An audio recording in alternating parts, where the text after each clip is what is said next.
Welcome to FeverBasketball.com, your complete coverage of the 2009 WNBA Finals here in Phoenix with Debbie Antonelli. I'm Chris Denari.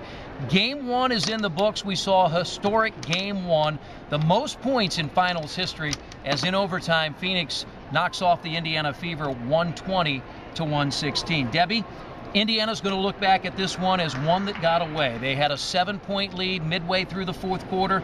Never had the game in control because this is a high-octane Phoenix offense, but 3 consecutive turnovers really changed the story and allowed Phoenix to get back in the game. Well, I think that was the turning point in the basketball game when, with 5 minutes remaining, Indiana had that 7-point lead. They turned it over 3 times in a row, as you said, and the MVP of the league, Diana Taurasi, made plays when the game was on the line.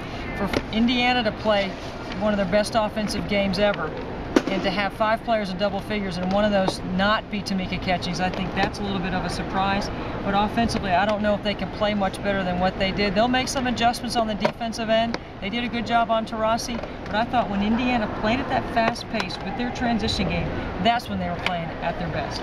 Indiana, a terrific job tonight. You go back into the regular season, they shot only 50% 3 times this year, and they did that at Conseco Fieldhouse when they shot 55% in a win against Detroit.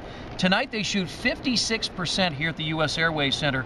Ebony Hoffman had been in a late season slump. Well, she's not been a slump here late in the playoffs. 3 consecutive double-figure games, 27 points tonight. She hits 12 of 14 from the field.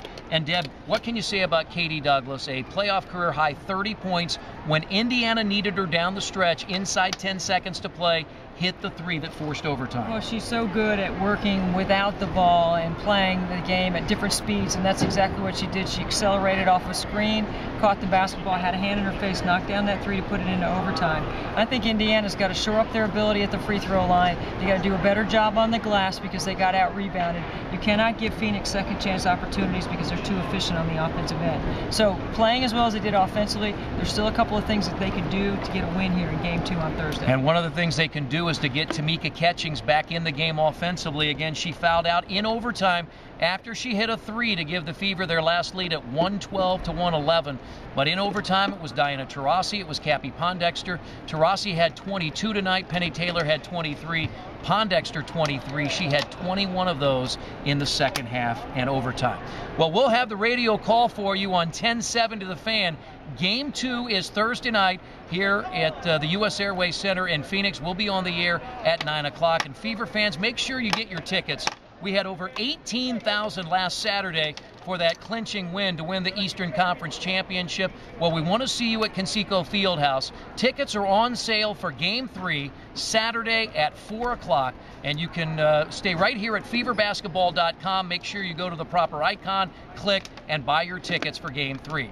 For Debbie Antonelli, I'm Chris Denari. We'll see you all throughout the playoffs, including another report after Game 2 here on FeverBasketball.com.